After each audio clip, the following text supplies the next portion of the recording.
جب آپ scattered thinking کرتے ہیں کہ بکھری ہوئی سوچیں ہیں، خیال منتشر ہے آپ کا، تب آپ کے کام مکمل نہیں ہوتے.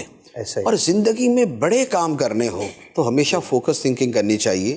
ایک مرتبہ میرا کسی جگہ بیان تھا طلبہ میں، ان کا یہ تھا کہ مفتی صاحب ہم مستقبل میں کیا کریں، ہم بہت کچھ کرنا چاہتے ہیں. تو میں نے پوچھا کہ آپ کیا کیا کرنا چاہتے ہیں؟ تو انہوں نے کہا جی ہم یہ بھی ایک لسٹ بتا دی. ایسا ہی ہے کہ سب کچھ ہی بننا ہوتا ہے. میں نے کہا اچھا چلے آپ یہ بتائیں کہ ہمارے جو بزرگ ہیں اگر ہم ان کا تجزیہ کر لیں کہ کس بزرگ نے کتنے کام کیے. صحیح. یعنی ایک ہے ایک کام اور اس میں آگے بہت تنوع اور بہت ورائٹی اس کے اندر. ایک یہ ہے کہ 20 قسم کے کام کی ڈائیورسٹی بہت زیادہ.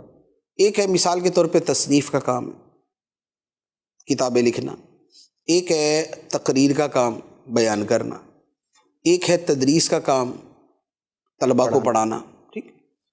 تو میں نے کہا آپ ذرا اس کو سامنے رکھے، مجھے کچھ بڑی ہستیوں کے بارے میں بتائیں. امام اعظم کتنے بڑے مقرر تھے؟ نہیں. صحیح. تو امام اعظم ہے، ان کی صلاحیتیں اور ولایت، وہ تو فقہ میں کام کیا. تو میں نے کہا امام اعظم کی کتنی تصنیفات ہیں؟ ایک دو ہی ہیں.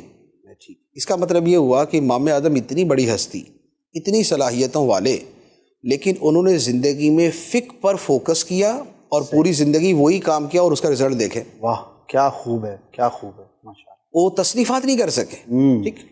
اچھا اس کے بعد میں نے کہا علامہ سیوطی رحمۃ اللہ علیہ کتنے بڑے مدرس تھے اور کتنے بڑے مقرر تھے؟ تو کہہ رہے نہیں وہ اتنے بڑے مصنف تھے. میں نے کہا وجہ یہ ہے کہ وہ تصنیف ہی کرتے تھے. چونکہ تصنیف ہی کی ہے تو لہٰذا ان کی کتابوں کی تعداد تقریباً 1300-1400.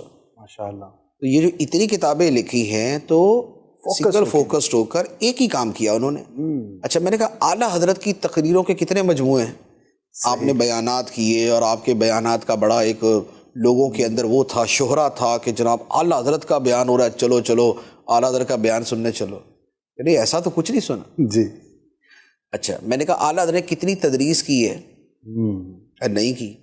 تو میں نے کہا اس کا نتیجہ یہ ہوا کہ کتابیں لکھی، کیونکہ فوکس کتابیں لکھنے کے اوپر تھا.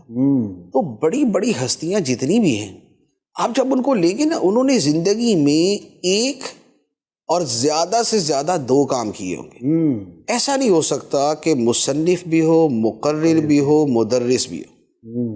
اگر ایسا ہوگا تو وہ کوئی بڑا کام نہیں کر سکے گا. ایوریج کرے گا، ایوریج کام کرے گا، پھر وہ ایوریج کام ہوگا. تو کام جو مکمل ہوتے ہیں وہ بھی فوکس تھنکنگ سے ہوتے ہیں، اور جو بڑا کام ہوتا ہے وہ بھی فوکس تھنکنگ سے ہوتا ہے. تو یہ جو ہر فن مولا بننے کا شوق ہوتا ہے نا کہ میں سارے علوم کا بھی ماہر بن جاؤں اور پھر میں سارے شعبوں کے اندر کام بھی کروں. صحیح. تو ایسا بندہ پھر کچھ بھی نہیں بنتا. علامہ ابن جوزی علیہ رحمہ کی ایک بڑی خوبصورت کتاب ہے سید الخاطر. سید الخاطر نا انہوں نے اپنے تھاٹس کو ایک جگہ جمع کیا ہے. یعنی وہ کہتے تھے بعض اوقات میرے دماغ میں کوئی سوچ آتی ہے اور بڑی خوبصورت ہوتی. صحیح. لیکن اگلے دن میں بھول جاتا ہوں. تو میں نے کیا کیا کہ میں نے اپنی ڈائری بنانا شروع کر دی کہ جو سوچ آئے گی نا میں لکھ لوں گا، بعد میں 15-20 دن بعد اس کو فیر کر لوں گا، تھوڑا سا ان ڈیٹیل کر لوں گا، پھر اس پہ کام کرنا ہوگا. تو اس طرح انہوں نے اپنے خیالات کو جمع کیا اور اس کتاب کا نام رکھا سید الخاطر. تو سید الخاطر میں فرماتے ہیں کہ میں نے سوانح پڑھی، میں نے حالات زندگی پڑھے بزرگوں کے، محدثین کے، مفسرین کے، صوفیاء کے. جب میں نے محدثین کو پڑھا تو میرا دل کیا کہ میں ان جیسا بڑا محدث بنوں. جب میں نے مفسرین کو پڑھا تو میرا دل کیا ان جیسا بڑا مفسر بنوں. جب میں نے صوفیاء کو پڑھا تو میں نے کہا یار ان جیسا میں پرہیزگار، متقی، صاحب باطن، صاحب کشف و کرامات بنوں. جب میں نے عمرا کے حالات پڑھے تو میرا دل ہوا کہ اتنا پیسے والا بنوں. لیکن وقت کے ساتھ ساتھ مجھے یہ سمجھ آیا کہ یہ سارے کام کرنا ایک انسان کے بس میں نہیں. صحیح. لہٰذا طریقہ یہ ہے کہ میں چند ایک چیزیں منتخب کروں اور پھر وہی کروں. واہ. پھر آپ نے کیا کیا کہ آپ نے جو بیسک علوم ہیں ان کو پڑھا. صحیح. اور اس کے بعد جو سب سے زیادہ کام کیا وہ تصنیف کا کیا. اسی لیے آپ کی جو کتابوں کی جلدیں بنتی، تعداد نہیں، جو جلدیں بنتی ہیں وہ 2000 ہیں. 2000 جلدیں. اور جو کتابیں ہیں وہ تقریباً 300-350 کے آس پاس ہیں. بڑی بڑی ضخیم کتابیں ہیں اور اکثر و بیشتر حدیث کے حوالے سے، تفسیر میں بھی ہیں، حدیث میں بھی ہیں. تو انہوں نے تصنیف کے اوپر فوکس کیا. ہاں ان کی ایک خوبی یہ تھی کہ یہ بہت بڑے مقرر بھی تھے، یہ تقریر بھی کرتے تھے، بیان بھی کرتے تھے، بڑی دل سوز اور یوں کہہ لیں کہ پرتاثیر آپ کی تقریر ہوا کرتی تھی، لیکن دو کام، تیسرا نہیں ملے گا آپ کو۔